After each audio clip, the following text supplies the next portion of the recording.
ئازیزانی کورسات نیوز سڵاوتان لێبێ بەر لەوەی باسی تەوەرەکە بکەم یان میوانە ئازیزەکەم بناسێنم جارێکی تر بە ناوی خۆم و سەرجەم هاوکارانم لە دەستگای میدیایی کورسات پرسە و سەرخۆشی خۆمان بۆ کۆچی لە ناکاوی ڕۆژنامە نووسی دیاری کوردستان و عێراق خوالێ خۆش بوو هەڵکەوت عەزیز دەردەبڕ هەڵکەوت لەبەرەوەی پیشەیانە کاری دەکرد لەبەرەوەی نیشتیمانیانە و کوردستانیانە کاری دەکرد بینیتان کە لەسەر ئاستی کوردستان چ پرسێشی بۆ دەژێڕێت ئەو لە ناو دڵی هەموو کوردستانیەکە لەبەرەوەی زۆر پیشەیانە و زۆر ڕەسەن و کوردستانیانە کاری دەکرد هەڵکەوت بە حکمی کارەکە هاوڕێی هەموو ڕۆژنامە نووسان بوو دوو بۆ سێ جار لە بەغدا سوتفە یەکترمان کردو بێکەوە یەکترمان بینیوە و نووسینگەکانیشمان لە بەغدا دراوسی یەکتر بوون ئەخیر جار کە من هەڵکەوت عەزیزم بینی لەگەڵ مام عەزیزی باوکی بوو لێرە لە سلێمانی زۆر تکاو ڕزام کردوتم چی پێویستە بە منیش برازای مام عەزیزم بەیەکەوە کارەکەی بۆ بکەین وتی بەخوا خۆم لە هاوڕێکانی ڕووداویش لێرە ئاشکرا نەکردووە مانگانە ئەبێ یان ناوە ناو مام عەزیز بۆ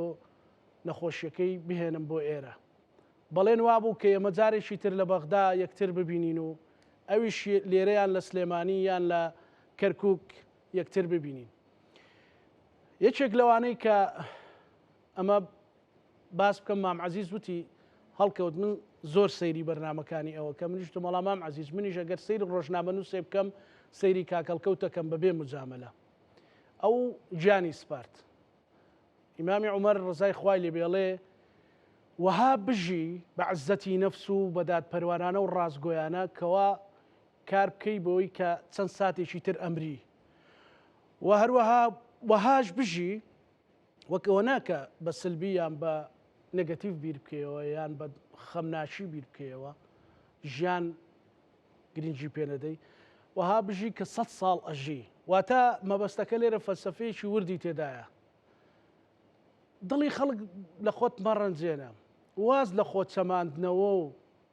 پاڵنان بە خەڵک و پێنان بەسەر دڵی خەڵک و شکاندنی ئەوانی دیکە بێنە جا لە سیاسەتە لە ئەعلامە لە خوێندنە لە هەر شتێکە بۆ ئەوەی وەکو هەڵکەوت خەڵک بۆت بە پەرۆژ بێ نەک بڵێن باش بوو ڕۆی ئەم دنیاە وەکو مامە عومەرەڵێ ڕەنگە ئێمە کاژمێنێکی تر ڕۆحمانتیانەما بێ و مردبین بۆ هانەژین کە خەڵک ڕەحمەتمان بۆ بنێرێ بۆ لە پێناو هەندێک شتی زۆر تافی خۆمان دڵی ئەوانی دیکەش ئازار بدەین و خۆشمان بە بچووکی کە دروستکراوێکی خوای گەورەین خۆمان بە بچووکی پیشانی ئەوانی دیکە بدەین ڕۆحت شاد کاکە هەڵکەوت تۆ لە دڵی هەموو کوردێکدا دەمێنیتەوە ڕاستە لە قەناتێکی یان کەناڵێکی دیاری کرا و کارت کردو بەڵام بۆ هەموو کورد کارت کردووە هەر بژی یان دۆست و هاوڕێکانت هەر بژین پرسە و سەرخۆشیمان بۆ مام عەزیز بۆ پورهەمین بۆ براکانی بۆ هاوڕێکانی دەردەبڕین خەمبارین بۆ ئەو کۆستەت ئەنجا باسی دۆخی هەرێمی کوردستانەکەین باسی لێکەوتەکانی بەردەوامبوونی ئەو دۆخە ئەەکەین باسی ئەوە ئەەکەین ئەگەر ئەو دۆخە بەو شێوەیە بەردەوام بێ چی ڕوو ئەدات لە هەرێمی کوردستاندا ئەوەی کە ساڵانێکە ئێمە لێرە هۆشداری بێت ئاگاداری بێ باسمان کردووە نووسەر و سیاسەتمەدارێک هەیە ماوەیەکە خۆی لێمەون کردووە ئێمەش بە خۆشحاڵیەوە میوانداریمان کردووە لە بەڕێز مامۆستا ئەبوبەکر هەڵەدنی مامۆستا تۆ عەزیزی خۆشحاڵم خۆشت لێمانون مەکە بەبەستی ئێمە نا عنی هەموو خەڵکی کوردستان تۆ پێویستیت گەورەی خۆت تەمەند درێژ بی هەڵسەنگاندت بۆ دۆخی هەرێمی کوردستان چی مامۆستا بە ناوی خوای گەورە من زۆر سپاس دەکەم بۆ ئەو پێشەچیە بۆ هاوخەمی لەگەڵ هاوپیشەیەکی خۆت کاکەڵکەوت عەزیز منیش لێرەوە پرسە و سەرخۆشی لە خانەوادەکەی یەکەم ئەو هەڵسەنگانەی تۆ زۆر جوانە کە کەواتە کرێ کاکزانە مرۆڤ لە کەناڵێکی حیزبیش بێ و بەڵام ببێ بە مڵکی هەمووان بەڵێ ینی کە هەر کاتێک مرۆڤ ئەرکەکەی خۆی پیشەیانە و میهەنیانە ئەنجامدا ئەوە تا مرۆڤێکی ئاوا دەرەچێت کە هەمووان بۆی هاوخەمن وەکو برادرانی حیزبی دیموکراتی کوردستانی ئێران بەرنامەیەکیان هەبوو لە ساڵانی هەشتاکان کاروانی شەهیدان لە کۆتایی کە ژیانەمەی شەیدێکیان ئەخوێنەوە ئەیانوت ڕێگای پڕڕێبوار بێ ڕێگای ڕۆژنامە نووسی کوردی و ڕۆژنامە گەری ڕەسەنی کوردی پڕ لە ڕێبواری بە ئەمەکی نمونونەکانی وەکو کاکە هەڵکەوت عەزیز بێ خۆشت تەمەند درێژی بۆ جەنابەت و بۆ هاوکارەکانی وەکو جەنابەت بەجێهێشت بێ و خۆشت یەکێکی لەو ڕۆژنامە نووسە شیرینانەی و بەرنامەکەشت بەپینەرە و من جاری وایە بەخۆشی تۆ دێم بۆ ئەم بەرنامێ نالەوانێت تااقەتی قسەکردنم نەبێ وڵا دۆخەکە کاکزانە لە ئێستا دۆخی هەرێمی کوردستان ئەتوانم بەوە پێناسی بکەم بڵم ئێرەی پێ نابرێت لەسەر هەموو ئاستەکان باش نین ئەوە بۆ خۆتەزانی لەسەر ئاستی پرۆسەی هەڵبژاردن و دەنجی خەڵک دوای ساڵێک و نزیکەی 7 مانگ ئەنجامدانی هەڵبژاردننی کوردستان ئەوە دۆخی پەرلەمانە حکوومەتەکەمان ئەگەر بچینەوە دەی حوت ینی نزیکی مانجێک کە دوای ئێستا ڕێک ئەبێتە حوتەمین ساڵ یعنی وا دوو خولتەیە پەڕێنێ چونکە لە دەی حوتی 2019 ئەم کابینەیە متمانی وەرگتووە لە پەرلەمانی کوردستان لە خولی پێنجەم ئەوە لەسەر ئاستی بەغدا نەمانتوانیوە کۆدەنجیەک دروستکەین بۆ هەموو ئەو پرسانەی کە لەوێن و لە داهاتووشا پرزگەری گەورەیەتە پێشەوەکو ئەم باس و خواسی ئێستای پێشمەرگە کە بە جدی لە ئارادایە و لەسەر ئاستی هەرێمایەتی و نێودەوڵەتی ئەوەی کە پێوتر ئەو گۆڕانکاری و باهۆزەی دوای 7 ئۆکتۆبەر و جەنجی ئەمریکا و ئیسرائیل و ئێران هەڵی کردووە بۆ ئەو ئاستەش خۆمان ئامادە نەکردووە بۆ ئەگەرەکان کە بە تایبەت کە ئێستا ڕوتی ڕووداوەکان لە سووریا بینیمان و لە عێراقیشا هەندێک ئاماژە و بۆن دەرکەوتووەکە بەهێزکردنی دەوڵەتە مەرکەزی و ناوەندیەکانە و بۆ خۆشتان نەزانن ئەم ئیدارەی ئێستا کە ئیدارەی ئێستای ئەمریکا و ترەمپ ئەوەندەی سەیری دۆلارەکات و سەیری بەرژەوەندی ئابوووریەکانەکە و لە ڕوانگەی ئابووریەوە بۆ سیاسەتە ڕوانێ ئەوە نەباچی بە مەزڵومیەتی گەلە بێقەوارە و بێکیانەکان نییە جینۆساید و قوربانیان داوە هەموو ئەمانە ئەی خواست ئێمە لە هەموو ئاستی ئەو لەو سێ ئاستا ئێستا کۆدەنجی کوردستانی هەبوایە و خۆمان ئامادە بکردا بۆ قۆناغی داهاتوو بەڵام بەداخەوە نەگوێ لە دڵسۆزان نەگیرێ و بێباجیەکی گەورەش هەیە لەم ئاستەوانێ کە ڕۆژ بە ڕۆژ سەنگی ئێمەی هەم لە بەغدا لاواز کردووە هەم لە ناوخۆ ڕۆژ بە ڕۆژ بەرە و لەشدا هێزران و بێمتمانەی ئەڕۆین بەرامبەر بە پرۆسی سیاسی هەم ئەو بۆن و بەرامەشمان لای دۆستەکانیشمان خەریکە لە دەستەچێت مامۆستا فەرمووتان نامەوێت تر قسە بکەم یان نامانەوێت قسە بکەین یان نامەوێت قسە بکەم ڕاستان دێکجار بێدەنجی گەورەترین قسەکردنە بەڵام بۆ ناتوێت لەسەرەوە دۆخی سیاسی مەسەڵەن قسە بکەی بێ ئومێد بووی خۆی قسەیەک هەیەڵێ لە سیاست هەن ناومێدی نییە ناومێدی نییە بەڵام باوەڕ فەرمیانی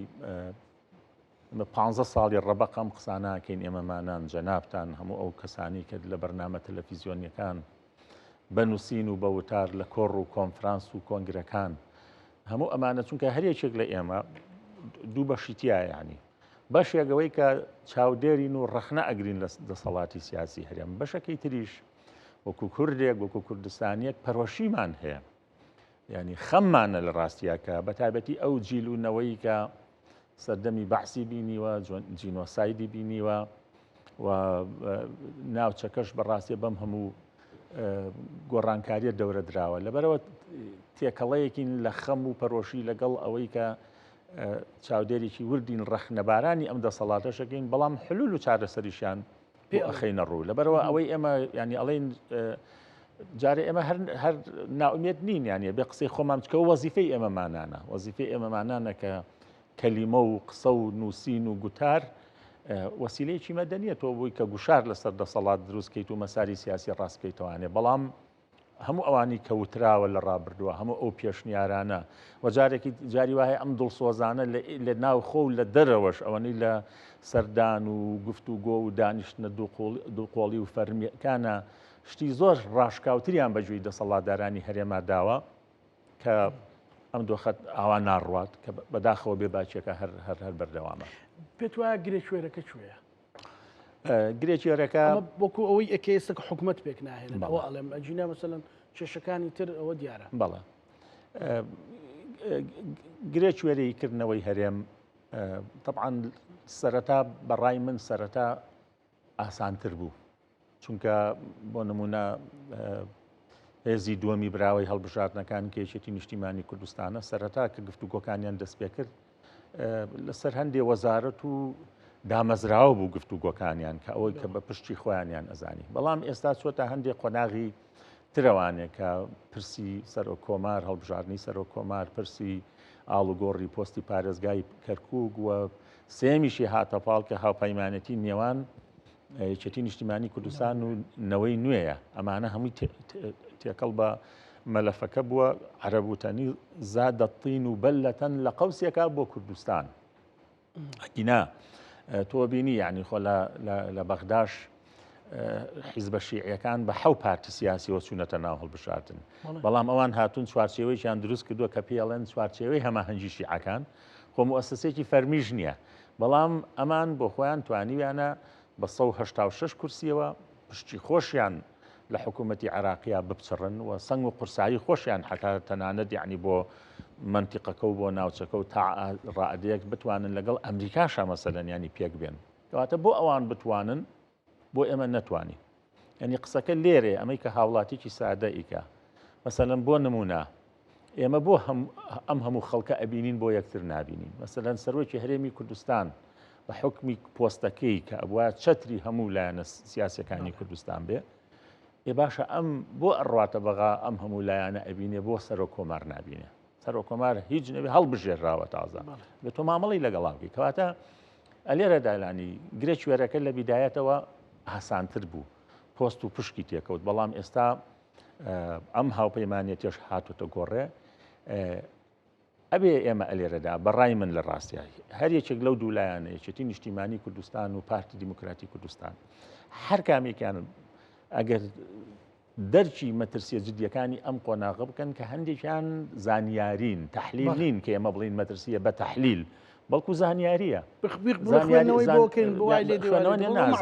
زانیاری ژوورە داخراوەکانە بە گوێیان نەداون لە ڕاستیانی کە ئەم دۆخە ناڕواتە پێش یعنی ئێمە بۆ نمونەیانی بۆ سەدر بتوانێت هێزە چەکدارەکانی خۆی سەرایە سەلام تێکەڵ بە حکوومەت کاتەوە بۆ خەزعەلی بتوانێت تێکەڵ بە حکوومەتی کاتەوە بۆ ئێمە دوای 34 ساڵ چونکە بۆ خۆ دەزانی یاسای وەزارەتی پێشمەرگە لە ساڵی 92 دەرچووە یاسای حیزبەکان لە ساڵی 93 دەرچووە کە ئەڵێ نابێ هیچ حیزبێکی سیاسی هێزی چەکداری هەبێ و نابێت تەشکیلاتی حیزبی لە ناو دامەزراوە سەربازیەکان نابکرێ هەیە کاتی ئەوە نەهاتوە ئێمە ینی ئێستا لە جاتی ئەوەی ئەو نەغمەیی یان ئەو ئاواز و دەنگۆیی کە لە بەغدا هەیە کە ئەڵێ نەبێ پێشمەرگەش وای لێ بکرێ وای لێ بکرێ ئەگەر ئێمە خۆمان لە هەرێمی کوردستان مامەڵەیەکی تەندروستمان لەگەڵ ئەمە لە فاب کردا فعلەن وەکو سەرۆکی فراکسیۆنی یەکێتی لە بەغداڵێ سێ ئەندام لە 5 ئەندامەکە ئەنجومەنی ئاسایشی نێودەوڵەتی خەریکی یەخستنەوەی ئێمە یەک ناخرێنەوەوانە ئەوە بێزگە لە چەندین وڵاتی تری ئەوروپی وەکو ئیتالیا هۆڵندا ئەڵمانیا 2022 سەرپەرشتیاری هێزەکانی هاوپەیمانانی هۆڵندا کە هۆڵندی بوو ئەفسەرێک بوو مقابلەم کرد ئەو کادوتی سەقفی ئێمە کۆتایی ساڵی 2025 26 دەبان ئێمەشکە لە پەرلەمان بووینەوە 3 ساڵە لێوە نەماوین کە لە پەرلەمان بووین وڵاوە بەرە ساڵی 4 هەمەڕوە کە لە پەرلەمان بووین دوو جار ئەو هاوپەیمانان هاتوون لەگەڵ لیژنەی پێشمەرگە دانیشتین ڕجاتان لێەکەین زەختکەن لە حیزبەکانتان یەکی خەنەوانێ ئێمە تا سەر ناتوانین ئاوا لەگەڵتان بڕۆین لەبەرەوە ئێستا هەر یەکێک لەو دوو تەڕەفە بەڕای من بە خوێندنەوەی واقعەکە مەشهەدە گەورەکە وێنا گەورەکە سازش و تەنەزل بۆ یەکتر بکەن ئەوە نیشانی هەستکردن بە پرسیارێتە مامۆستا پارتی دیموکراتی کوردستان کێشەی هەیە لەگەڵ هاوپەیمانەتی یەکێتی و نەوەی نوێ هەر بەڕاستی هاوپەیمانەتەکەی کێشەیەکی تێدایە لە ڕووی وەکو هاوپەیمانەتی سیاسی وەکو عرفی سیاسی وەکو زانستی سیاسی مافی خۆیەتی هەر هێزێک کە کە هاوپەیمان بێ بەڵام کێشەکە بۆ ئەمە هەمیشە هاوپەیمانەتی یاخود حتا جاری وا هەیە مەسەلەن ئەوەی لە خولی چوارەمی پەرلەمانی کوردستان ڕوویدا کە چوار هێز یەک پرۆژیان هەبوو بۆ هەمواری یاسای سەرۆکایەتی هەرێم بۆ یەکسەر ئێمە بێ ئەم شتانە بە پیلانجێڕی لە قەڵەمی بین بە موامەرە لە قەڵەمی بین یعنی بۆ ئێمە مامەڵەیەکی تەندروستی لەگەڵانەکەین بۆ کارەکە بەڕای من لەوە ئەگەڕێتەوانێ ئەمە یەکە پێی ئەوترێ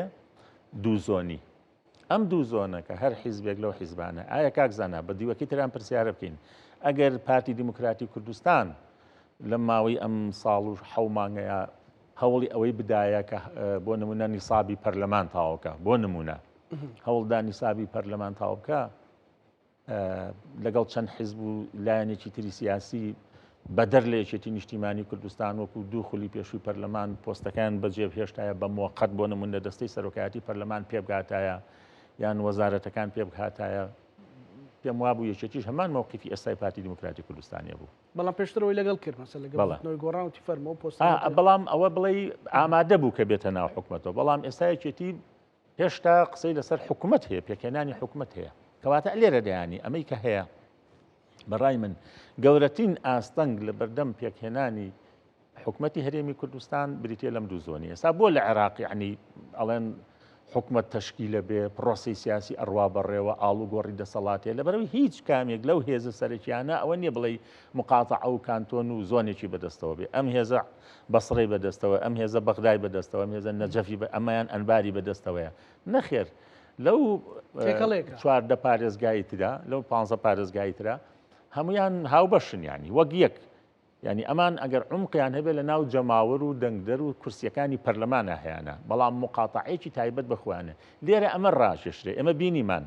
مەسەن لە کاتی ڕیفراندۆماوتیان ئەگەر هەر سلێمانی نەکەمە لە ناوچەی خۆمانێکین لە هەڵبژار نبینیمان هەمان ئەوە ڕاکێشرا ناهێڵین بۆ نمونە لەم دەڤەرە سنووقی دەنگداندا بدرێ ینی ئەمە زۆن کراوەتە کارتێکی گوشار هەر هێزێک بەرامبەر بە هێزەکەی تر بەکاری هێنێ ئەمە تەنانەت لەسەر ئاستی عراقیش زەربەمان داوە ئێمە کە هەرێمێکی سەرپێکەوتوی بە هێزمان نییە کاکزانە ئەوای ئێستا بۆ هەموو گوشارەکان لە ناوەندەوە جاری وهەیە لەسەر هەرێمی کوردستانە یەک هەرێم هەیە بێجگەلەوەی نوقسانیەکانمان نەزان بەڵام ئێستا ئەگەر لە عێراقا کە ئێمە لەسەر دەستور و لەسەر نەخشە عێراق دەوڵەتێکی فیدراڵیە بەڵام یەک نەموزەجم پێ بڵێ لە دنیا یەک هەرێمی فیدراڵی هەبێ خۆزگە ئێستا هەرێمی بەسڕ هەبوایە هەرێمی ئەنبار هەبوایە بۆ نمونە چەند هەرێمێککە هەبوایە بۆی بە هەمومان زەختمان لە حکوومەتی ناوەندی بکردایە ئەو کاتە ئیستحقاقاتی زیاترمان بەدەستیوە هەموو گوشارەکان لەسەر هەرێمی کوردستان نەدەبوو مامۆستا ئێستا پارتی دموکراتی کوردستان بە یەکێتی ئەڵێ بە 23 کورسی بێک وەوەی ئەم من ئەیدەم لە حکوومەت ئەوەش قبول بێ ئیتر پێت وایە ئەگەر گریمان سپەی یەکێتی وتی باشە لە پێناو خەڵکی کوردستان ئەوە ئەچین و ڕازین و بەڵام ئەم حکومڕانیە گەریشتیش مبارەکەی بکات سەرکەوتووە بێ بەڵێ بەڕای من یان ئەگەر لە ڕای منە پرسی ئەگەر 39 بە 39 کورسیش بێ ئەبێ مامەڵێکی تەبیعی لەگەڵا بکرێ دوو هێز هاوپەیمانێتیان کردووە لە قەوسێکە هاوپەیمانەکە بە هەر جۆرە کراوێ بەڵام ئەمە حیزبی سیاسین دوو حیزبی سیاسین ئەویان 15 کورسی و ئەویان 23 کورسی پەرلەمانی هەیە یعنی ئەگەر یعنی بەیانی ئەگەر ئەم دوو هێزە لەگەڵ هێزانی ترا کاتچنە ناو حکوومەتەوە بۆ نمونە بەو دابشکردنە پۆستەکان دابشکەن چی لە مەسەلەکە گۆڕێ جارەوە 2 ساڵی حکوومەتەکە ئەڕوانی بەیانی بڕۆین بەیانی ڕێکەوتن بکرێ ینی چەندیە ینی 4 مانگی ترێ ئەم پرۆسەیە کەواتە 2 ساڵ ڕۆی بە 2 ساڵ چی لە معادلەی سیاسی کوردستان نەگۆڕێ ئاسان نییە ینی کە تۆت لەوە بترسی کە ئەمە ئەسڵەن بە پێچەوانەوە لە ڕاستیانی ئەمە نیشانەی ئەو پەڕی هەستکردن بە مەسئولیەتە ئەو پەڕی هەستکردن بە بەرپرسیارەتی و خوێندنەوەی ئەو مەترسیانەیە لەبەرەوە ینی ئەمەی ئێستا کە ئەگوزەرێ ینی نابێت پشک و پۆست ببێتە لەمپەر خۆزگە من تێبینی من لەسەرەوە بوو خۆزگە داواخوازی بۆ نمونەیەکێتی نیشتیمانی کوردستان ئێمە نەمان بینی ینی ئەم داخوازی بێ لەسەر استراتیژی حکوومەت لەسەر بەرنامەی حکوومەت ئێستا ئەمە زەختر کرێتەوە مەسەن دوێنێ لە ئەو کۆنفرانسەی کە کرا یاڵفی مەسەرەن جێگری سەرۆکی حکوومەتی هەرێمی کوردستان ئەڵە بەداخەوە هێشتا کوردستان دوو ئیدارێ بەداخەوە هێشتا دوو گومرک هەیە باشە بایەکێتی نیشتیمانی کوردستان ئەو بار هەڵگر و ئەو ئۆتۆمبیلانی ئەو بارانی کە لە زۆنی زەردەوە داخڵە بن با ئەم گومرجی خۆی نەگرێ ئەعلانی کا بڵێ خەڵکی بڵێ بۆ هەموو ئیدارەکانی ئەم سنوورە ئێمە یەک هەرێمین هاوڵاتیان ئەم هەرێمن بۆی بارگرانی لەسەر کاسبکار دروست نەبێ ئەوە ئێمە بەشەکەی خۆمان گومرگ وەرناگرین ئەوەی لێوە دێ بۆ ئێمە چییە بێیانی ئەمە ینی چی ئەبێت لە مەسەلەکەیانی ئەمە بۆیە ینی ئێمە حیفە ئێمە هێشتا دوای 35 ساڵ باس لەمە بکەین چاوە لێ یعنی کە ئەم قسەی کە قوبا دێڵێ ڕاستە سەیری کەسەرێکی گەورەی دروست کردووە کە دوو ئیدارەی فعلەن ئەوە تا شکڵی گرتووە بۆ دوو جیهان بینی بۆ دوو کەلتور بۆ دوو دۆخی تایبەتی کە ڕۆژ بە ڕۆژ زیانەکان دەرەکەیەوە ئێستا ئێمە لە بەرامبەر بەخدایە هەرێمی کوردستان ڕۆژ بە ڕۆژ لاوازیەکەی دەرەکەوە ئیستیغلالی ئەم لاوازیەمانەکەن قابلە نەزانن کە حکوومەتەکەی ئێمە تەمەنی 7 ساڵە کات بەڕێکەرە پەرلەمانمان کڵۆم داوە چۆن نازانن چ مۆدلێکی تر هەیە کە زەربە لە یان زیان بە قواری هەرێمی کوردستان نەگەێنێ و بیری لێ بکرێتەوە چ مۆدلێکی تر هەیە لە چوارچێەوەی هەرێمە من پێم وایە بەڕێی خۆڵکو ڕۆژنامە سەگەر بیڵێم لە کەوانێکە ئەم مۆدلی جۆرە حکومڕانیە ینی کۆتای پێهاتووە دەبێت بۆ بیر لە مۆدلێکی دیکە بکەیت کە خەڵک استفادەی لێ بکە بەسە لەو گریمانێکێتەکان ئەو زارە ڕازی بوون لەولا وڵا پارتەکان ڕازینین ینی حکوومەتێک بێت چۆن بتوانێت بگاتە لە هەڵەدنەوە بۆ گەورەترین شار واتەمە بەس خەڵکی گوندی هەست بکە کە حکوومەتی هەیە خەڵکی شارێکی هەست بکە کە حکوومەتی هەیە نەک مەسەلەن ئێستا یەک دنیا کانتۆنمان هەر هەیە خۆتە زانین چەند حکوومەتی وردیکەینەوە واقعی بین مەسەل خۆتە زانین لە بناری قەندیل لەولاباجینان مثلا لنا هولير ومنطقي بارتي شا مثلا شخصيه ليره مثلا حتى لهرش كاك حمش براتوريتي هي وانيها اگر بو خوشيش بي بلان خو راستا يزي چەکداری خۆیە مانۆڕی سەربازیەکە ساڵانە هەرچەندە مەسەلە ئەو ماوەی هەمانگەشی لەگەڵا ئێزەکانی ئاسایش دروست کردو بەڵام هەر قانونی نییە هەر قانونی نییە مەبەستم ئەوەیە بۆ ئەوەی هەرێمی کوردستان لەو دۆخە بڕواتە دەرەوە و کەس خۆی بەبراوە نەزانێ و کەس خۆی دۆڕاو نەزانێ و ملت براوە بێ مۆدلێکی تر چییە کە وەڵا ئێستا بۆ نمونە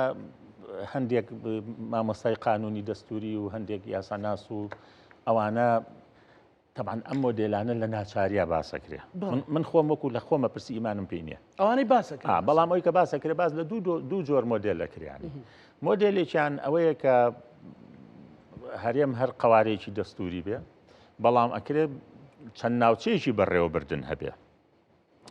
کە ئەمە تەکیفێکی قانونی بۆ بکرێ مۆدلێکی ترەڵێ ئێمە بۆ بین ئەم پەرلەمانمان بۆ چیە بەداخەوە ینی ئەوە لەم ڕۆژانەیە لە شوێنێک دیبیتێک بوو ینی پسپۆڕێک ئاستێکی باڵاشی لە زانکۆیە ڕێیوا بوو کە پەرلەمانمان بۆ چییە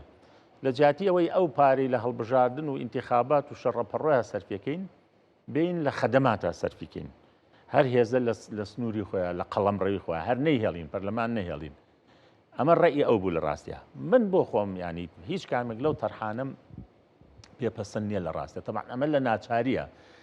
لە گوێنەگرتنە لە بێباشیە بەڵام تۆ کە کاتێک هەرێمی کوردستان قوارەیەکی دەستوریە کاتێک ئێمە کۆمەڵە زەماناتی گرنگمان هەیە لە دەستورە بۆ پاراستنی هەرێمی کوردستان و ناگەڕێینەوە دۆخی پێش 2003 پێش ڕووخاندنی دیکتاتۆریەک تۆ بۆ ئەمە لە دەستخۆتە دەی کە بەرهەمی بەڕاستی 100 ساڵ خوێن و ماندووبوونی میلەتێکە بۆ ئەمە ئاکەیت بۆ نای ئەم قوارێ بەهێزکەی لە ناوخۆی خۆتا بۆ گەمەیەکی دیموکراسی ڕاستەقینە ناکەیت بۆ سیستەمەکە بەرەو دیموکراسێتیی ڕاستەقینە نابێت لە چی ئەترسید یعنی بۆ ئەبێ ئەم هێزانە پێیان وا بێ هەمیشە هەتایە هەر ئەوان حکومڕان و ئەوان دەسەڵاتدار بن حیزبەکەی ئەتاتورک ئێستا پێگەی چییە لە ناو تورکیایە لەکوێ ینی خۆی مەش 35 ساڵ کەم نییە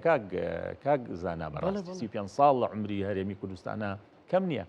بۆم هێزانە ینی کە لە جاتی ئەوە نایەن بە خەدەمات و بە بەرنامەی سیاسی و بە کاندیدی بەهێز و شەڕی نەموزەج بکەن بێن ئەم گەمەیە بکەن بۆ ئەم گەمە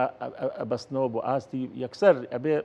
لە مقابلی ئەوەیە کە ئێمە بڵین مؤسسات تەفعیلکەین لە هەرێمی کوردستانە یەکسەر یان زەنگی شەڕی ناوخۆت ینی کوردواتنی مەرجی پیشان دەبوو ئەوەی بە تا ڕازی با لەوە خراپتە ڕوون نەبە قوربان و بە شەڕی ناوخۆ مەکەن قەیناکار ئەوانە موچەمان نیشمانێ یان بووە بێ پەنابەرین بۆ دوو ئیدارەی بڵین وەڵا با دوو ئیدارە کە بەڕای من ئەمانە حەل نین حەلی یەکەممان حالی ئەوڵ و ئەخیرمان بریتە لەوەی کە نەخێر ئەوێ هەرێمی کوردستان سەر پێی خۆی کەوێتەوانێ و ئەم دوو هێزە من پێم سەیرە ینی عیبرەتیان لە مێژوو نەگرتووە لە 64ەوە تا ئێستا هیچ هێزێک ئەوی تری پێ لە ناو نەبرا لە هەموو ئەو دۆخانش کە بەیەکەوە بوون دەستکەوتیان بەدەستێناوە بۆ ئەم دەرچی ئەم مەسئولیەتە مێژوویە ناکرێتەوانێ بۆ ئەم ئۆباڵە تاریخیە خرێتە ئەستۆیان ینی ئادەی نەوەکانی داهاتوو چۆن سەیری ئێماکەن مێژوو چۆن سیرمانەکە دەرفەتێکمان بۆ ڕاستێدا لە دێڵفی باسی مێژووی کرد تەنانەت باسی شەڕی ڕۆمانەکان و فارسەکانی سەفاویەکانی کرد ئەمە دەلالەتێکە لەوەی کە سەرکردە سیاسی ئەڵێ من مێژووە خوێنمەوە ئێستا ئەگەر بە ڕێز مامۆستا ئەبوو بەکر هەڵەتنی پەیامێکی هەبێ بۆ کاک بافڵ سەرۆک بافڵ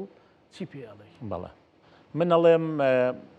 کاک بافڵ بۆ پێکەنانی حکوومەت بۆ پێکەنانی حکوومەتی هەرێمی کوردستان من ئەڵێم دەرگای گفتوگۆ ڕەت نەکاتەوە و خۆشی لەو دیدارەیە باسی کرد لە ڕاستیە من بۆ نەتوانم بەیەکەوە دانیشم ئەو هەنگاوانەی کە کاک بافڵ ناوێتی من خۆم کاک بافڵ خۆی حزوری هەبووە هێرۆخان بەردەمی مامۆستا سەڵاحەدی ناوەتی هەتا من بمێنم وەکو هاوژینی مام جەلال نایاڵم جارێکی تر شەڕی ناوخۆ ڕۆ بداتەوە ئەمە قسەی لەم دەباشانە بینیمانە 2007 پێش ڕیفراندۆمەکە هەتا من بمێنم نایاڵم شەڕی ناوخۆ ڕووباتەوە و من ڕێز لە کەسایەتی کاک مەسعود دەگرم ئەمە شخصی قسەی هێرۆخان بووە ئێمە ئەم دوو کەسە بووین ئەوانی لەو دوو کەسە بوون لە ڕاستی هێرۆخان و کاک بافڵ دەرچی ئەم مەسئولیەتە بکە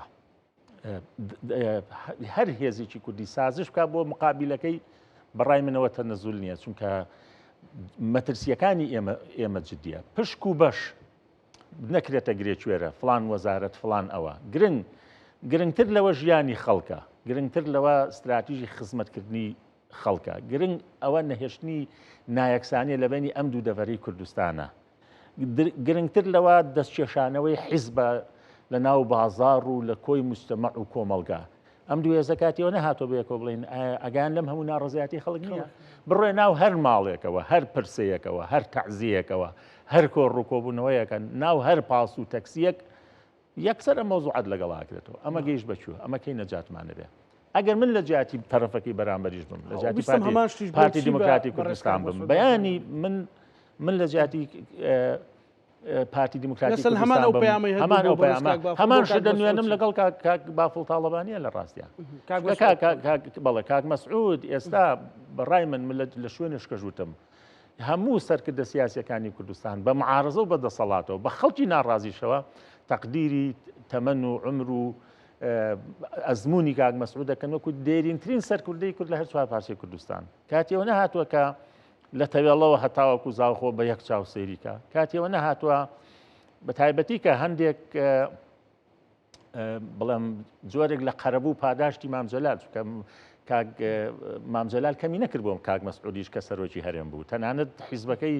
لە ئەنجامی ئەو کاردەوانانە بەرەو دووکەتبوون ڕۆی بۆ خۆتە زانی کاتیەوەش هاتووە کە کاک مەسعود بە حکمی تەمەن و تەجروبە و ئەزمونونەکەی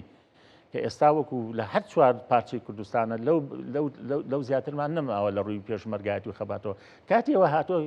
کاک مەسعود کە حیزبەکەی با زۆرینەی هەڵبژاردنەکانیشی بەدەستێ نابێ با لە عێراقیشە بەڵام دەرکەوت یعنی کە ئەگەر ئێمە بەیەکەوە نەبین ئەوە تا هەمومان زیان بەتەنیا کەسمان براوەنین نەخێر لە ڕاستیان من ڕێیەک کەشم هەیە لە ڕاستیانی کە حەزەکەم لەم بەرنامەیە خەریب و لە ڕێگا پۆستێ بکەم لەسەر ئەمە بڵێم وڵات یڵام لەم بەرنامەی چە نابوت خەریک بوو بڵم ئەنی ئێمە دیارە ئەم دوو هێزە نابێ هەر کات فری بێ لە بەردەمیانەوە ئەوە دەرفەتێکی زۆر باشمان دراونەتێ بەڕای من کاتی ئەوەیە کە خەڵکی کوردستان قسەی خۆی بکە چۆن خۆپیشاندانی ملیۆنیمان کرد بۆ ڕۆژاوای کوردستان پێویستە خۆپیشاندانی ملیۆنی بکەین بۆ پێکێنانی حکوومەت و کاراکردنەوەی پەرلەمانی کوردستان و دوورخستنەوەی ئەم مەترسیانە لە هەرێم بڵین بەسە کات کوشتن بەسە نابودکردنی پەرلەمان بەسە پێک نەهێنانی کابینەی حکوومەت بەسە ئێمەتان لەبەر چاوی دۆست و دوژمن خستووە بەسە ئێمە مووقیفمان لاواز بۆ بەرامبەر بەغدا بەسە خوێنی ئەم هەموو قوربانی و شەهیدا اعتیباری بۆ دانانرێ فەرمونون بەڵێ بۆ سازشکردن بۆ یەکتری بەڵێ بۆ پێکێنانەوەی ناوماڵی کورد بەڵێ بۆ بەگەڕخستنەوەی دام و دەستگاکان بەڕاستی کاتێوەیە دەنگدەر لە دەنگەکەی خۆی بپرسێتەوە منەوە ساڵێک و نیوە کوا دەنگەکەم کوا مافەکەم لە ڕاستیە چکە ئەبێ ئەم زەختە جەماوەریەش بەڕای من ئەبێ خەڵک بیکە هی ئەوەیە کە خەڵک بڕژێتە سەر شەقامەکان هی ئەوەیە کە دەستەیەکی کە ئەم داوایانە داوای حیزبی ژنین داوای میلین داوای هەموو خەڵکی کوردستانە بۆ ئەوەی زەختێکی ناوخۆیش هەبێ لەسەرم هێزانە ئەوە تا ساڵێک و 6 مانگ دامان بە کۆبوونەوەی دوو قۆڵی و کۆبوونەوەکانتان ئەکرێ ناکرێ عەرقەڵی بۆ دروست بۆ عەرقەڵی میلەت با لەمەیە ئەم پرسە یەکلای بکاتەوانێ بەڕای من خەڵک پێویستە ینی ئێستا مەترسیەکانی بەردەم باشووری کوردستان هیچی کەمتر نییە لە ڕۆژئاوە هیچی کەمتر نییە لە ڕۆژ هەڵات چکە ئەم قەوارەیە خۆتەزانی کە دروست بوو تۆم بارە هاتۆتە عراق ئەمە بستم کاڵم دوێنێ ڕۆژانی ڕابردوو دیاری کراوە بە نوێنەری ئەمریکا لە عراق تەوەجوهی تۆمباراشی زۆر ڕوونە زۆر ڕوونە یەکەم سەرمایه‌دارێکە لە ڕوانگەی بازرگانیەوە لە ڕوانگەی ئەو دۆلارە سەوزەوە بۆ سیاسەتە ڕوانێ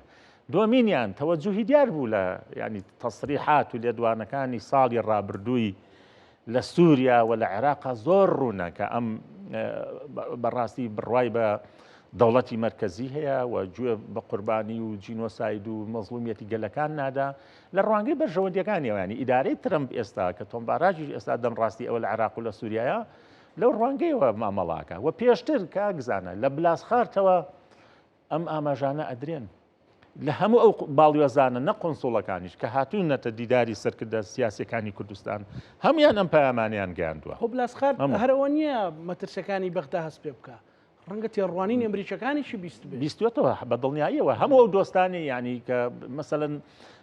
من لەم بینیا چەند دۆستێکم بینیوە کە لە 1970ەوە لە دوای ئاژبەتاڵەوە لە ئەمریکا ژین بڕوا بکە هەمان بە زانیاریەوە قسانە کرد کە ئیداری ئەمریکا چەند نیگەرانە دەوەقی هەرێمی کوردستان لەو ناوەندانی بڕیاری ئەمریکاوە معلومات بەدڵنیایەوە کەواتە ینی ئەم ئێستا دوو گوشار ماوەتەوە گوشارێکی دەرەوە لەگەڵ گوشارێکی ناوە ینی گوشاری ناوە بێ یەکانگیر بێت لە هەمان کاتێ بێت لەگەڵ گوشارانی کە لە دەرەوە ئەکرێن چکە هەرێمی کوردستان تاوەکو ئێستا بە هەموو ئەم نوقسانیانەی کە هێتی هێشتا مووقعێکی استراتیژیە بۆ ئێمە لە ڕاستە هێشتا جێگەی چاوتێبڕینە واتە دەستمان لێ نەشۆراوە ئەگەر دەسەڵاتدارەکانیش ینی لە ئاستی پێویستانە بن بەڵام وەکو جیۆپۆلیتیک و وەکو منتیقە و جوگرافیا هێشتا هەرێمی کوردستان پارسەنگی خۆی ماوە هێشتا ماوێتی بەڵام توانرێ ئەب گەورەتر بکرێ بەهێزتر بکرێ وانێ مامۆستا بەدڵنیاییەوە باشە مامۆستا جەنابەت لە پەرلەمان بووی ینی بەمە بەس ساڵانێکی زۆر ئیش بۆەوە کرا خەڵک پەرلەمان و پەرلەمانتار بەس وەکو موچەکەی ببینێ بەڵەوە یعنی پەرلەمان ئەوە تا مەسەلەن مامۆستایەکی زانکۆ پرۆفیسۆرێک گەیشتۆتەوە ئاسی بڵێ پەرلەمان پارەکەی بێنین بۆ خەدەمات وەگەر ڕاستی ئەگەر من بۆ برادرەموت وتەمەزانی پارەی پەرلەمانتار بە خولی یەکەمەوە کە خەڵک تەقاعود بووە طبعا ئێستا بە پێی یاسای چاکسازی ڕاست کراوەتەوە بۆ خۆ دەزانی یعنی ئێستاش خەڵک لە سۆشیال میدیاڵێ پەرلەمانتار بە 6 ملیۆن تەقاعود دەبێت شتیوە هەر نەماوە ینی جەنابەت ئەگەر دکتۆرات هەبێ پرۆفیسۆر بی 50 ساڵ خزمەتت هەبێ ئەگەر عمر 70 ساڵ بێت لە 20 ساڵیە تەعین بووبی بەم هەموو شەهادەوە بەم هەموو خزمەتەوە لە 4 ملیۆن دیا زیاتر وەرناگری بە پێی یاسای چاکسازی هەرە زۆرەکەی هەرە سەقفە باڵاکە لەوە زیاتر ناتوانانی وەرگری نیوەی موچەر ینی سەیری دووەم کاکزانە ینی ئەمەی کە ئەڵێ ینی ئەمە مەسەن من جارێک لە ڕۆیشتم لە سلێمانی بۆ لێر لە تەکسیەکە بووم تاریک بوو دنیا زوو بۆی سعات هەش بگەماو لێر بەڵە کە ماوەیەک سارم نەبوو بەڵە طبعا خەڵکیش باوەڕی ناگرێت بە سیاسەتە هەمومان تاقی کردوتەوە بەوە نەوشە ڕۆیشتین ئەگە بە قوزەڵ قورتان بێ بە دەبڵە ڕۆیشتین ئاو سەیری چۆن حای پەرلەمانیان بەدەمە پلیان وەزیرە بە تەکسیە ڕۆشتین ئاوە بەخوام بە تاکتیکە لەبەرەوە خەڵک ڕازی لاگرێکان وتی وەڵامی خەتای پەرلەمانتار و پەرلەمان و موچەی پەرلەمان وتی مەزانی موچەی پەرلەمان چەندە کاکە موچەی سەرۆکایەتی پەرلەمان نەزانی چەندە بە هەموو خولەکان و بە ئەوەی ئێستاشەوە ناگاتە 4 میلیارد دینار 4 میلیارد لە چەند لە 980 وایە یەکیش ناکە کاکە شتێکی وانێ بەڵام گەورەیان کردووە کاکە یعنی گەندەڵی وا ئەکرێ 3-4 میلیاری تیا ئەڕوا بۆ گە پەرلەمانێکی چالاک هەبێ ئەو پارەیە بجێڕێتەوە بە دووادا چوومکە پرۆژە هەیە با نەبێتە شتی حزبی بڵێم بەخوای گەورە بەسەلەن ئەم پەرداخە بەرپرسم تەلەڤیزۆن لە خۆمەوە قسە وانە وەکو جارێک بەرنامەمانەکە لەگەڵ دکتۆر عزت وتی شتێک پێڵم بینی خۆمان بێ بەرنامەکەش ڕاستەخۆ من ناڵم بینی خۆمان بێ مەسەل ئەو پەرداغە بای 2000 دینارە باسەلەن بۆ کڕینی لە ناو پرۆژەکەیە 20,000 بۆ دیاری کراوە 20,000 چونەتە لای وەزیرەکە وتیانەما یەکەم سەردانمانەوە خیت سەردانیشمانە ئاگادار بۆ پرۆژەیە کرێ خۆ هەم پرۆژێک بگرار باشە بەسەر چێت و سەرشانی ئەو بجێ و وڵاتە ئەو میلەتە وتێتی وەڵاگە خێرتانەگەاندی سیارم بۆ بکڕ سیاریان بۆ کڕی پرۆژەکە ئێستاش هەیە بەڵام ئەگە پەرلەمانێکی چالاکە بێ من پەرلەمان تارێک بانگەشتەکەمەڵم فەرم وەرە جەنابەت لە لیژنەی فڵان بڕ بە دوواداچوونێک بۆ بکە بۆ بە 90 ملیار تەواوە کرێت 500 ملیاریان بۆ داناوە ینی خەڵگەڵە پەرلەمانتار دەوڵەمەند نەبێت پەرلەمانتار بە موچە دەوڵەمەند نابێت بە موچە دەوڵەمەند نابێت پەرلەمانتار بە موچە چ ئەو موچەی کە ئێستا وەریەگرێ چ کە خانە ئەزانی بەچی وەریەگرێت بابە لە پەرلەمان لە خولی پێشوو لە ڕێوازخان هەبوو ینی خۆ لیژنەشی لەسەر جیرابەز ئەنجامی نەبوو کە چەند پەرلەمانتارێک لە کۆمپانیاکان شتیان وەرگرتووە زەختیان کردووە ناوهێنرایانی چەند جار بە نقطانی زامیە مامو کاکە بۆ ئێمە هەموو عیبدار بین ئەم 111 کەسە چیان ئەوانە فەرمو لیژنیان لەسەر بگرن نامە بەستمەوە کە پەرلەمانتار ئەکتیڤ بێ ئەگەرەکان ئەکتیڤ بێ دوو بەقەت مەعاشەکەی نانێتەوە نایژێڕێتەوە لە دزی و گەندەڵیان ئەگەر تۆ ئێستا وەکو کاقوبات دوێنێوتی ئێمە لە 2013ەوە یاسای بجەمان نییە 13 ساڵە ئەگەر ئەم بودجەیە لە پەرلەمانەوە ئیقرار بکرێ ئەمە نابێتە دەستکەوتی شخصی نەکاک قوباد و نەکاک بەسروریش ئەمە لە پەرلەمانە ئیقرارەکرێ پارێزگای هەڵەبجە ئەوەنەی بۆ تەخسیسەکرێ بالیسان ئەوەنی بۆ تەخسیسەکرێ زاخۆ ئەوەنەی بۆ تەخسیسەکرێ بەڵام ئێستا وا پەرلەمانیش لیژنەکانیش چ لێکۆڵینەوەی چۆن سەرف کرد چەندت بۆ هات چەندت بۆ نەهات پەرلەمانی 4 ملیارەکە پێیاکە پەرلەمان زیاد لەوە ئەجێڕێتەوە بۆ حکوومەت جاری وایە لە ئێستا ینی ئەم حکوومەتە 3 ساڵە هیچ ڕقابێکی بەسەرەوە نەماوە چه زەرری کردووە خەڵک زەرری کردووە بیلە زەرری کردووە لە ڕاستیە لەبەرەوە ئەمە حەلیە بڵێ من بەڵێ دۆخەکەم ڕۆیشتۆ بەبێ بەڵام ئەوە دۆخ ڕۆیشتنە منەوە تا پێتەڵێمەوە پرۆژێ دوای بەرنامەکە پێتەڵم کوێشە بۆ ئێستا بێنە لە بەخوا لە بەرەوە نێ ینی نامێ بێتە حزب قوربانکە زاناجان هەموو ئەو مەلەفانەی لە دەستەی نەزاهە هەیە هەموو ئەوانی لە داواکاری گشتی هەیە کە داوێنە بە دادگاکان و ئیشی لەسەرەکرێ خۆ ئەمانە هەموو ئەو مەلەفانی لە دیوانی چاودێری دارایی هەیە قابلە لە وڵاتە ینی شامی شەریف بێ و تۆ بڵێ هەمووی پێرفێکت ئەڕوا بەڕێوە پەرلەمانێکت نەبێت بەبێت چاودێری پەرلەمان و بەبێت چاودێری بەس بەبەستە پرسیارەکەم لەوە بە مەبەست وان لێکرد خەڵک بەس مەعاشەکە ببینێ داواکاری کوردواتنی ئەڵێ مەرجی پیشاندا ئەم پەندە کوردی ئەڵێ مەرجی پیشاندا با بە تا ڕازی ببێ دۆخی خەڵک هێن زەخت و گوشار لەسەر خەڵک دروست بووە ینی تۆ تا دوێنێ غازمان نەبووی ئێستا بێ هاوڵاتی کوردی ئێستا بێ لەواگاتەوە ئەو بەنزینی سیارەشی هاتە سەر ینی نابێ هاوڵاتیەک لەم هەرمی کوردستانیە شەو بچێتە سەرسەرین ئاگای لە قەیرانێک نەبێ ئاگای لە ینی کێشەیەک بەرۆکی نەگرێ بۆ لەبەرەوە ینی بە ئانقەست خواست و داواکاری خەڵک لە شەفافیەت لە حکمی دادپەروەر بۆ نمونە لە دروستکردنی عەدالەتی کۆمەڵایەتی هاتوۆتە سەرەوەی تەنها موچەکەم لە کاتی خۆیان بەرێ تەنها موچەکەم لە کاتی خۆیان بێ کە لە کاتێکە ئێمە مقدراتی هەرێمی کوردستان ئەم 4 پارێزگایە و ئەم 6 ملیۆن کەسە کە بەداخەوە بەغا گەیشتە عێراق گەیشتە 45 ملیۆن ئێمە هەر 56ەکەین ئەو بۆ وەستاوین دیارە بۆ وەستاوین کاکەجان ینی کە لەولا پڕۆسەی زەواج و نەوەخستنەوە زیادی کردووە لێرە کەمی کردووە بە 3 پارێزگاری کەرکووک 8 مناڵیان هەیە ڕاکانجبووری بە تاقی تەنیا 8 مناڵی هەیە یەکشنشیە مەرحەمی نەجمەدین کەریم و مامەسە عەبدوڕەحمان مستەفا و کاک ڕێبوارتەها باسێکیان 8 مناڵیان کاک ڕاکان بە تەنیا 8 مناڵی هەیە ئەمە ینی ئێسبێنێ بن بە دەنگدەرە بن لە ڕاستی ینی ئەمە ینی کێشەیەکی ترێکە گۆڕینی دیموگرافی لە داهاتووە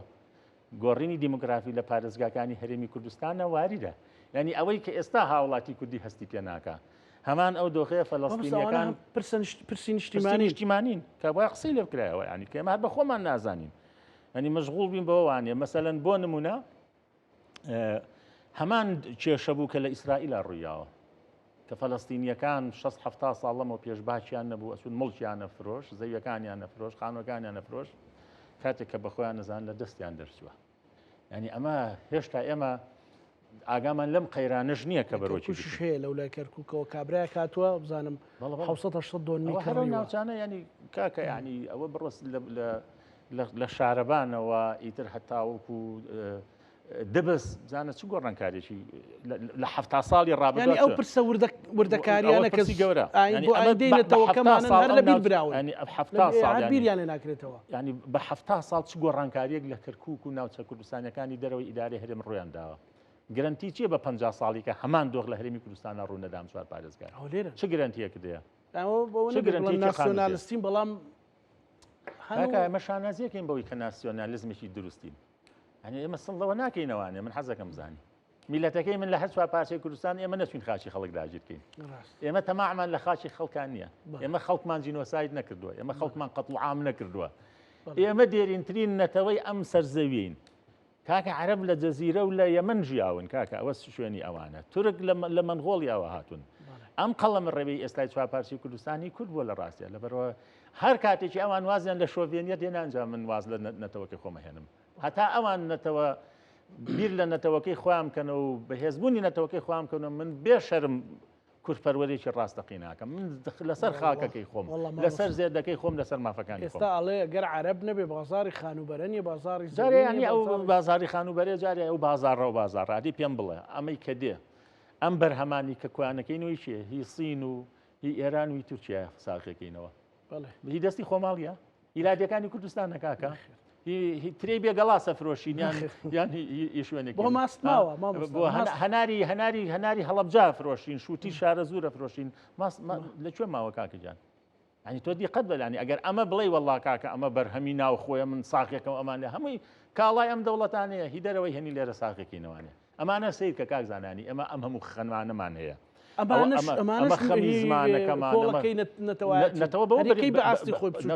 بەوە بنیان دەدرێت تۆ بۆ دەرکەوت لە پرسی ڕۆژ ئاوای کوردستانە لە پرسی لافاوەکی چەمچەماڵە کە میلەتێکی چەند گەورەت هەیە میلەتێکی چەند لە خۆ بردووت هەیە بێری لێکردەوەم گەنجانە چەند لە باو باپیر و خاڵ و مامە بکانیان لە شەهیدەکانیان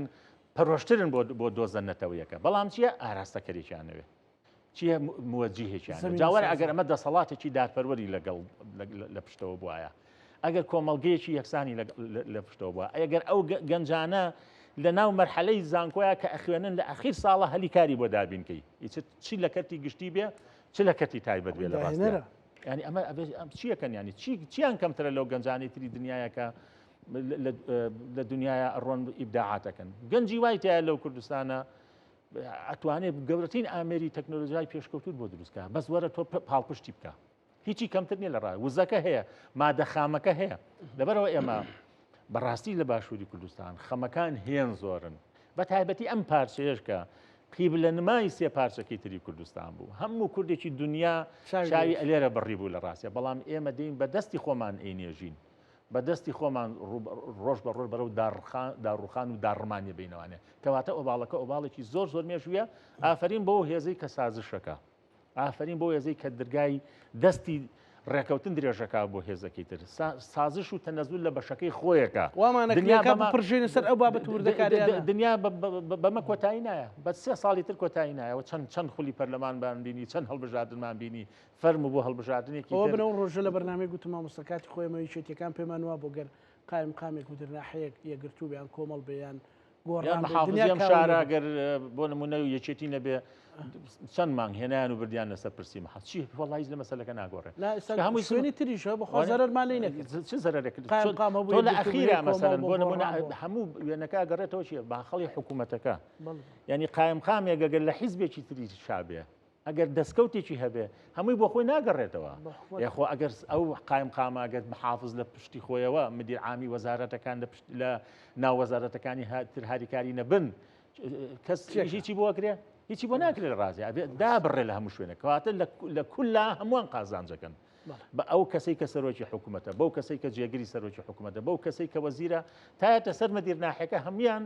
لەو تەبایە لەو لە یەکتر گەیشتنە لەو خزمەتە کە بە هەمووان بەدەستە جەمعی و بەجانی هەرەوەزیەکەن هەمووان سوودمەند دەبن هەرێکە بەپێی پشکی خۆی بەڕێز مامۆستا بەکر هەڵەدنی نووسەر و سیاسەتمەدار سوپاس دەکەم سواز بۆ جەنابەتکان خۆشەویستانی کورسات نیوز لەگەڵ ئاوکارانم بێکەوە پانۆرامایی ئەم شەومان پێشکەش کردن خواتان لەگەڵ مامۆستا بیرم چوو بۆ لە بەرنامەم لە کۆتاییەکە خەریک بوو بڵم وەڵامی مامۆستا مەجلیسەکەمان خۆش دووبارە خواتان لەگەڵ